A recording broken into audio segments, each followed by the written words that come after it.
ऐं ह्रीं क्लीं चामुंडायै विच्चे। दर्शक मित्रों, शारदीय नवरात्रि कब कैसे पूजन करना है और किस प्रकार से हमें जगत जननी जगदम्बा महाकाली, महालक्ष्मी और महासरस्वती का आशीर्वाद प्राप्त हो, इसके लिए हम क्या कर सकते हैं, हम थोड़ा विचार करते हैं। शारदीय नवरात्रि जो आश्विन मास शुक्ल पक्ष के अंदर आती है, उससे पहले आश्विन मास कृष्ण पक्ष, पितरों का पक्ष और फिर देवी का पक्ष, ये दोनों का समन्वय, पितरों का आशीर्वाद ग्रहण करने के पश्चात देवी का आशीर्वाद हमें ग्रहण करने का सुंदर अवसर मिल रहा है। नवरात्रि कब प्रारंभ हो रही है? 15 अक्टूबर को आश्विन शुक्ल प्रतिपदा से नवमी तक यह नवरात्रि का पावन पर्व यानी 23 अक्टूबर तक यह रहेगा। 24 अक्टूबर को दशहरा रहेगा। तो इस नवरात्रि के अंदर हमें क्या करना चाहिए, क्योंकि दुर्गा शब्द का विशेष अर्थ है। दुर्गा शब्द का जो द है वो दैत्य को नाश करने वाला है, उ है वो विघ्न को नाश करने वाला है, ऊपर रेप है वो रोग को नाश करने वाला है, ग है वो पाप को नाश करने वाला है और आ है वो भय और शत्रु को नाश करने वाला है। ये दुर्गा का विशेष अर्थ है। उस दुर्गा जगत जननी जगदम्बा का आशीर्वाद हमें ग्रहण करना है, तो हमें इस नवरात्रि के अंदर क्या करना चाहिए?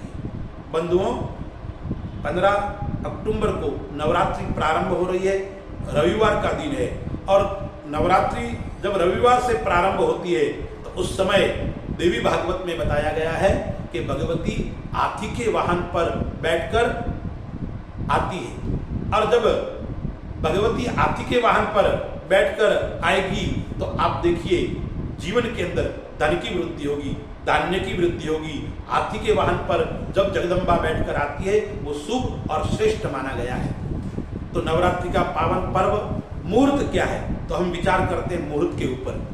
रविवार है तो प्रथम जो शुभ लग्न है वो वृश्चिक लग्न है, वो प्रातः 8:57 से लेकर 11:16 तक यह मुहूर्त वृश्चिक लग्न का रहेगा, जो स्थिर लग्न है।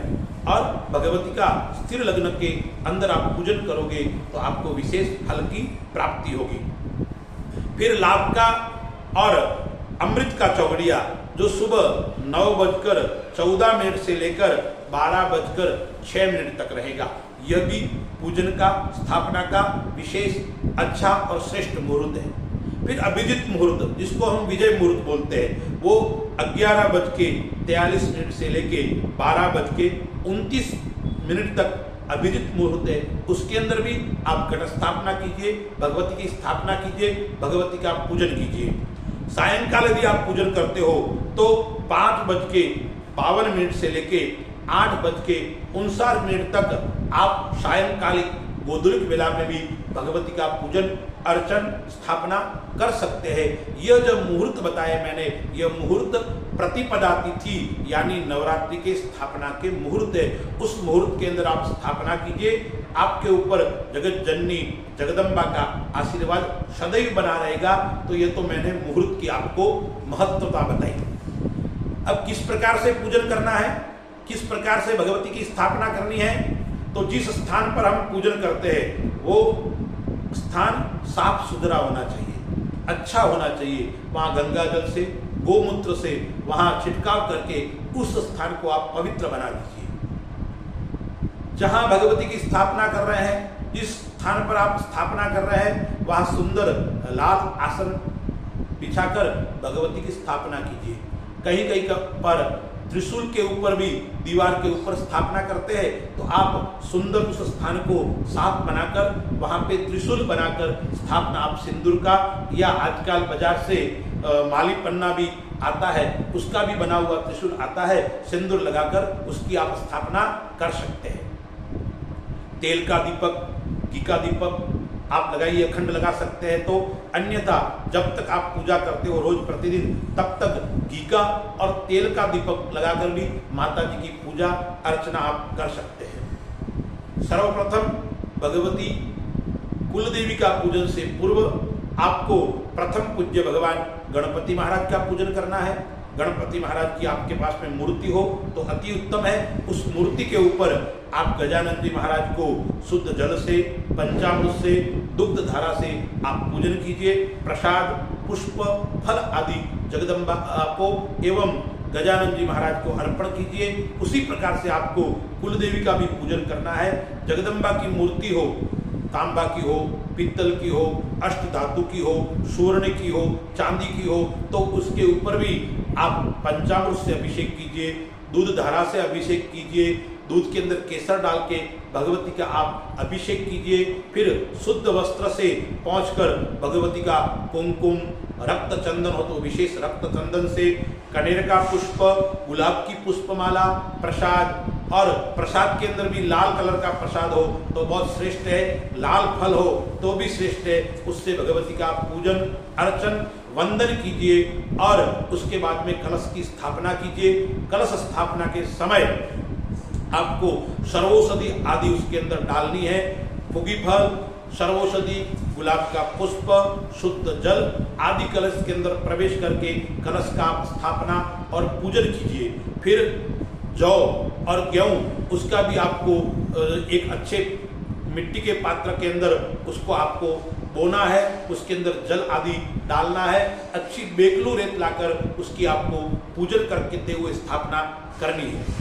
9 दिन तक आपको प्रतिदिन गजानन जी महाराज का और माता जी का पूजन करना है। आपको यदि समय हो और करना भी चाहिए, आपको दुर्गा सप्तशती का पाठ करना है। दुर्गा सप्तशती का पाठ आपके पास में पूरा समय न हो तो केवल मध्यम चरित्र आता है। दुर्गा सप्तशती का 2रा अध्याय, 3रा अध्याय और 4था अध्याय उसका आप प्रतिदिन पाठ कीजिए।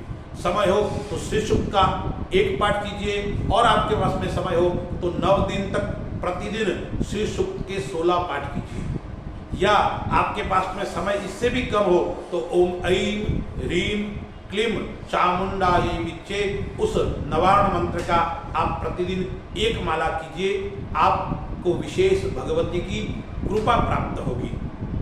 इसके अलावा यदि आप कर सकते हो तो दुर्गा सप्तशती के अंदर देवी कवच है, अरगला है, कीलक है और सिद्ध कुंजिका स्तोत्र है, उसका आप पाठ कीजिए और प्रतिदिन भगवती की आरती कीजिए, प्रसाद वितरण कीजिए और प्रतिदिन एक कन्या का आप पूजन कीजिए। 10 साल से छोटी कन्या हो उस गौरी का आप प्रतिदिन पूजा कीजिए। आप प्रतिदिन एक कन्या का पूजन नहीं कर सकते हो तो नवमी तिथि के दिन, दुर्गा नवमी के दिन आपको 9 कन्याओं को बुलाकर उन कन्याओं का अर्चन करना चाहिए, उनको पूजन करना चाहिए, उनको सुंदर वस्त्र अर्पण करने चाहिए और उनको भोजन कराकर उनको प्रणाम करना चाहिए। इस प्रकार से आप नवरात्रि के अंदर पूजन अर्चन करोगे तो भगवती जगत जननी जगदम्बा का आशीर्वाद आपके ऊपर बना रहेगा। और देवी भागवत के अंदर भगवती कहती है भगवान शिव जी को कि जो व्यक्ति, जो भक्त मेरा 9 दिन तक पूजन करता है, श्रद्धा पूर्वक, भक्ति पूर्वक पूजन करता है, उनके वहाँ मेरा आशीर्वाद रहता है, उनके बाद धन की भी वृद्धि होती है, धान्य की वृद्धि होती है और यदि उनके परिवार के अंदर विवाह के अंदर विलंब होता है तो भगवती की कृपा से उनके वहाँ विवाह आदि मांगलिक कार्य भी सदैव शीघ्र होते हैं। ऐसा माँ पार्वती ने भगवान शिव को बताया है। तो आप सब लोगों से मेरा आग्रह रहेगा इस शारदीय नवरात्रि के अंदर आप माँ भगवती का 9 दिन तक पूजन कीजिए, अर्चन कीजिए। साधना और भक्ति का जो पर्व है उसके अंदर विशेष अनुष्ठान करके आप शक्तिवान बने, आप भक्तिवान बने और भगवती जगदम्बा का आपके ऊपर सदैव आशीर्वाद बना रहे। अस्तु, भगवती कृपा आप सब पे ऊपर बनी रहे।